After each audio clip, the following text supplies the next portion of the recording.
Bismillahirrahmanirrahim. Dear students, Assalamu alaikum. I hope and pray that you all are safe and fine. As we are studying about the functions of central bank, we are left with a couple of functions which we'll study first, and then we'll be moving towards the Central Bank of Pakistan, that is State Bank of Pakistan. I'll briefly tell you that how State Bank works and how what are the departments or subsidiaries of State Bank of Pakistan, a little view of its organogram, and then the functions of State Bank of Pakistan. These will be almost similar to what we have studied as the functions of central bank, but state bank उसको कैसे लेके चलता है या proper wording क्या use करता है हम इसे आज देखेंगे. So firstly, let's complete the topic of functions of central bank. Another function of central bank is controller of credit. As you all know that commercial banks are also called machine of credit. They actually create a lot of credit. For example, there are two persons, Mr. A and Mr. B. They both do a transaction. Mr. A is seller and Mr. B is buyer. अब जब mister A ने किसी चीज़ को बेचा या cell किया और mister B ने उसको ख़रीदा, तो एक्चुअली पेमेंट जो है वो मिस्टर बी ने मिस्टर ए को करनी है. Either it can be done through the cash transaction और it will be done through let's say the banking transaction. हम कहते हैं कि एक मिस्टर बी के पास पैसे बैंक में पड़े थे और वो उसने अपने बैंक से निकलवाए या उसने चेक दे दिया मिस्टर ए को. अब मिस्टर ए के पास जो पैसे आए हैं वो है मिस्टर बी के पास से. मिस्टर ए क्या करेगा, उस पैसे को या तो थोड़ा सा इन्वेस्ट कर लेगा या एक्सपेंस कर लेगा कहीं ना कहीं, जो पैसा उसने चीज़ों को बेच के लिया, और बाकी पैसा वो सेविंग के तौर पे बैंक में जमा करवा देगा. अब फॉर एग्जांपल वो ट्रांजैक्शन थी 100 मिलियन की. सो मिस्टर बी ने मिस्टर ए को 100 मिलियन दिया, मिस्टर ए ने 100 मिलियन में से 20 मिलियन कहीं एक्सपेंस कर दिया और 80 मिलियन HBL अपने बैंक में जमा करवा दिया. Now HBL wants to lend that money, क्योंकि अगर वो सिर्फ डिपॉजिट अपने पास रखेगा तो वो तो उसका एक्सपेंस हो जाएगा अगर उसके ऊपर इंटरेस्ट भी पे करना पड़ा. सो इन अदर वर्ड्स HBL ने जो 80 मिलियन अपने पास डिपॉजिट के तौर पे लिया है उसको कहीं ना कहीं इन्वेस्ट करना है. सो सबसे पहले तो जब बैंक के पास डिपॉजिट आएगा तो बैंक एक सर्टन परसेंटेज, जैसे मैं आपको पहले भी बताता रहा हूँ, एक सर्टन परसेंटेज के मुताबिक एक रेशो मेंटेन करेगा. लेट से वो 10% है, एग्जांपल के तौर पे बता रहा हूँ. सो 80 मिलियन का 10% 8 मिलियन वो स्टेट बैंक को रिजर्व के तौर पे मेंटेन करेगा, और बाकी जो 72 मिलियन है उसके लिए कोई ना कोई ऐसा बोरोवर देखेगा जिससे वो आगे लेंड कर सके और एक हायर रेट ऑफ इंटरेस्ट पर उससे पैसा कमा सके. Let's say Mr C is a person who needs the money, तो वो HBL से पैसा उधार ले लेता है 72 मिलियन. अब मिस्टर सी ने ऑब्वियसली वो पैसा जो उधार लिया है वो घर पे रखने के लिए नहीं लिया होगा, कोई ना कोई उसे बाइंग करेगा, कोई ना कोई एक्सपेंस करेगा. लेट से मिस्टर सी ने अब मिस्टर डी से कोई प्रोडक्ट खरीद ली 72 मिलियन की, and again the same circle will revolve कि मिस्टर डी उसमें से कुछ एक्सपेंस करेगा और बाकी पैसा जो है वो बैंक में जमा करवा देगा. सो जब लेट से वो 72 मिलियन में से 12 मिलियन जो है वो खर्च कर लेता है और बाकी 60 मिलियन जो है वो 60 मिलियन बैंक अल्फला में जमा करवा देता है. The same process, bank Alfalah उसका 10% 6 मिलियन जो है वो स्टेट बैंक के साथ रखेगा और बाकी 54 मिलियन आगे कोई लैंड कर देगा. So actually it's a circle. अब आप देखें कि 100 मिलियन से बात शुरू हुई थी और 100 मिलियन से वो 80 मिलियन, फिर 72 मिलियन, फिर 54 मिलियन. सो इस तरह ये it's a credit creation. This concept is called credit creation and commercial banks are machine of credit creation. तो जब बहुत ज़्यादा मार्केट में मनी सप्लाई हो जाती है, क्रेडिट बहुत ज़्यादा हो जाता है, हर बंदे को पैसा दिया जाता है, it creates an increased money supply. And being an economic student आप इस चीज़ को बहुत अच्छी तरह जानते हैं कि जब मार्केट में ज़्यादा मनी सप्लाई हो जाती है, दिस रिजल्ट्स इन इन्फ्लेशन. और इन्फ्लेशन से फिर क्या उसके प्रॉस कॉन्स हैं, वो चीज़ें हम मॉनेटरी पॉलिसी में डिस्कस कर चुके. सो इन सारी सिचुएशंस को कंट्रोल करने के लिए स्टेट बैंक एक अपना रोल प्ले करता है, एक मॉनेटरी पॉलिसी इशू करता है और उस मॉनेटरी पॉलिसी में मनी सप्लाई को कंट्रोल किया जाता है, and that is why it is also called controller of credit.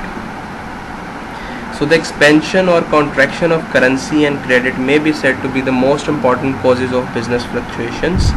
The need for credit control is obvious. It mainly arises from the fact that money and credit play an important role in determining the level of income, output and employment. आप again economics के student हैं, आप इनको बड़ी अच्छे तरीके से relate कर सकते हैं कि इन्फ्लेशन होती है, इन्फ्लेशन से इकोनॉमी पे क्या फ़र्क पड़ता है, एम्प्लॉयमेंट जनरेट होती है, एम्प्लॉयमेंट से फिर मार्केट में डिमांड क्रिएट होती है, नई प्रोडक्शन स्टार्ट होती है, so actually whole things goes up.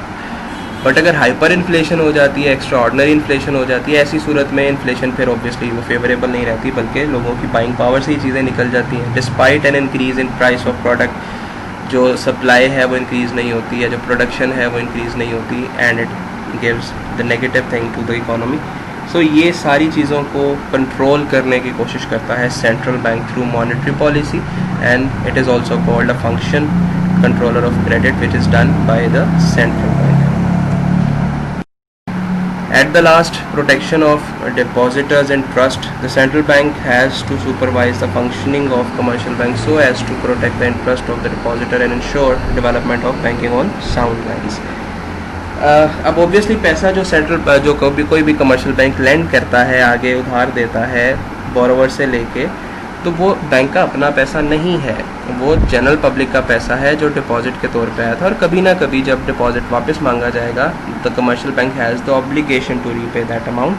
तो ऐसी सिचुएशन में सेंट्रल बैंक उस तमाम डिपॉजिट को ऐसी पॉलिसी मेकिंग करता है या ऐसी रूल्स रेगुलेशंस बनाता है, वो रेगुलेशन को हम पाकिस्तान में स्टेट बैंक के जो इशू करता है उसको हम प्रूडेंशियल रेगुलेशंस कहते हैं। सो जो भी central bank rules and regulation issue करता है, वो रूल्स एंड रेगुलेशन डिपॉजिटर्स को भी, लेंडर्स को भी, इकोनॉमी को भी सिक्योर करने के लिए होती है कि डिपॉजिटर्स का पैसा कमर्शियल बैंकों की लालच में ज़्यादा प्रॉफिट या ज़्यादा इंटरेस्ट कमाने की लालच में डूब ना जाए, ऐसी लैंडिंग ना हो जाए कि प्रिंसिपल ही वापस ना आए।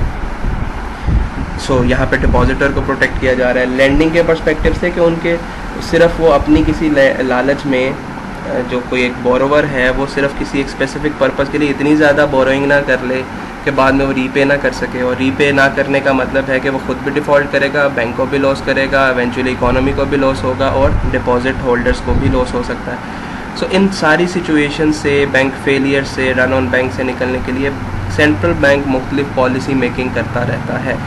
उसके लिए जैसे मैंने आपको बताया कि स्टेट बैंक ने भी रेगुलेशन इशू किए हुए हैं जो प्रूडेंशियल रेगुलेशंस हैं। इसके अलावा अकाउंट ओपनिंग के अलग से रेगुलेशंस हैं, रेमिटेंस के अलग से रेगुलेशंस हैं, क्लियरिंग का प्रोसेस अलग है, एंड सो ऑन। इस तरह बहुत सारी ऐसी चीज़ें हैं जो state bank different rules and regulation and policies के थ्रू कंट्रोल करता है। So it is another function which is called protection of depositors and trust. So till here we have studied almost all the functions or majority of the functions that a central bank performs. इसके अलावा भी कुछ functions हैं जो central bank perform करता है, but somehow they are merged or I have explained them in between all those functions. Now coming towards the Central Bank of Pakistan, that is the State Bank of Pakistan. State Bank of Pakistan was incorporated under State Bank Act 1956, which gives the bank the authority to function as the central bank of the country.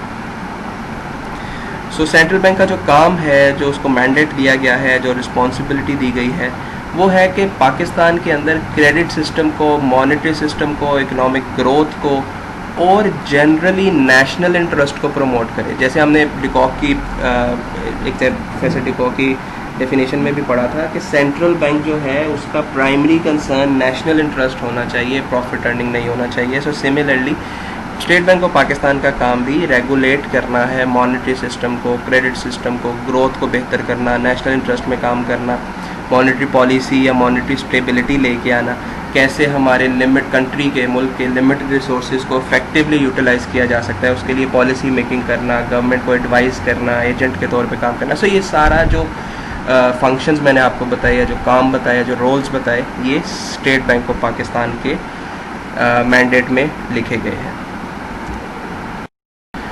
State bank act की अगर हम state bank की बात करें तो ये 4 मुख्तलिफ acts को फॉलो करता है और उसके मुताबिक जो है अपना रूल्स, अपने जो फंक्शंस हैं उनको परफॉर्म कर रहा है। उसमें से the first and primary one is state bank act 1956, जो नवंबर 19, 2015 में अमेंड किया गया। अमेंडमेंट्स होती रहती हैं, चेंजेस आती रहती हैं as per the latest technology, as per the latest rules and regulations.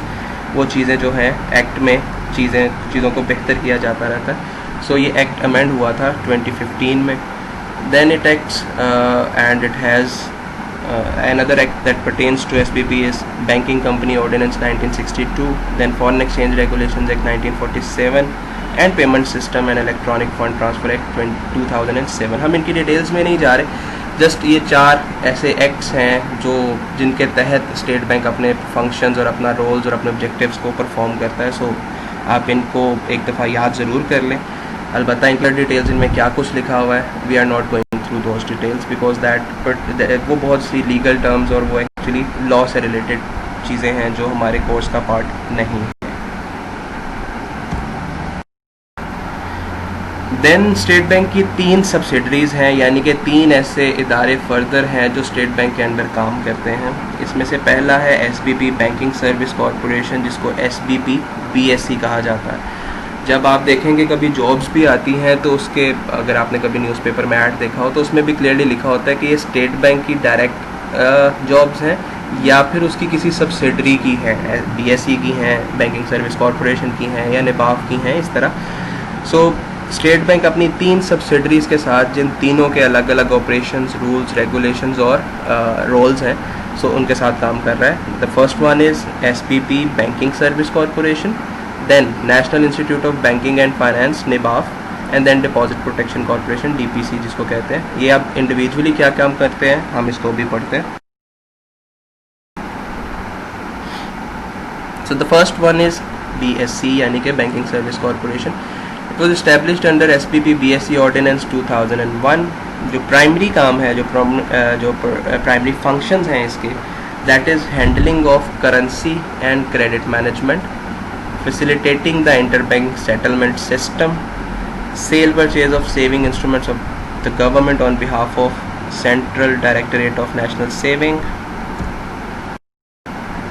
It also collects revenue and makes payment for and on behalf of the government. It also carries out operational work relating to developmental finance, management of public debt, foreign exchange.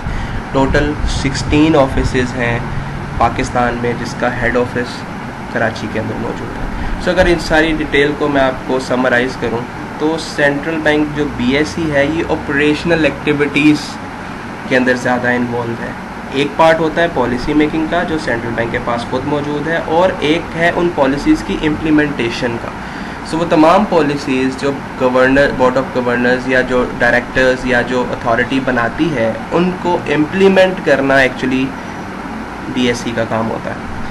और फिर जो operational work है, जैसे revenue collection है, उसके system को improve करना या डेवलपमेंटल रोल प्ले करना या गवर्नमेंट के बिहाफ पे रेवेन्यू कलेक्ट करना या गवर्नमेंट के बिहाफ पे कुछ सिक्योरिटीज़ इशू करना और उसके अगेंस्ट पैसा कलेक्ट करना। सो जो ऑपरेशनल काइंड ऑफ वर्क है या जो इम्प्लीमेंटेशन काइंड ऑफ वर्क है, that is the responsibility of SBP banking service corporation.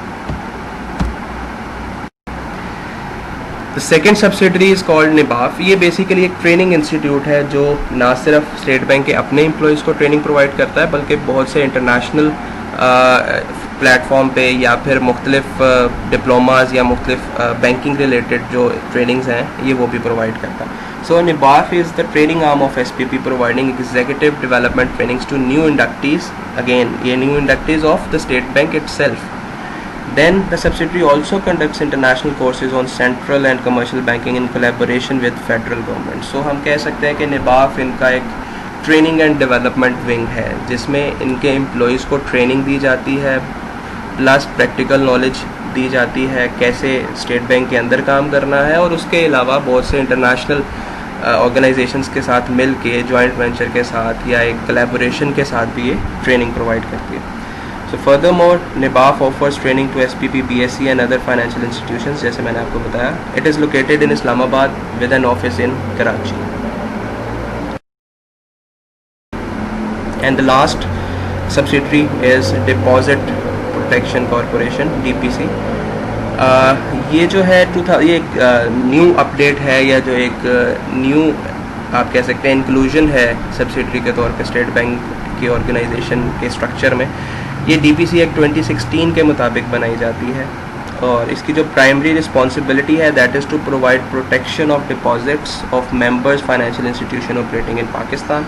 The objective of DPC is to compensate the depositors to the extent of protected deposit in the event of failure of a member financial institutions.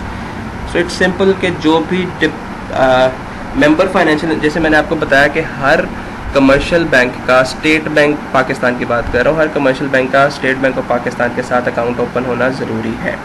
सो ऐसे banks जो किसी liquidity crunch में हैं या किसी financial institution की liability पे, कोई ऐसा फाइनेंशियल इंस्टीट्यूशन जो लाइबिलिटी पे करने के काबिल नहीं रहा, सो ये उनकी प्रोटेक्शन के लिए बनाया गया है या उनको फैसिलिटेट करने के लिए बनाया गया है। जैसे हमने पढ़ा था lender of the last resort. So कुछ फंक्शंस इससे मिलते जुलते हैं और कुछ फंक्शंस इसके साथ अलाइंड हैं।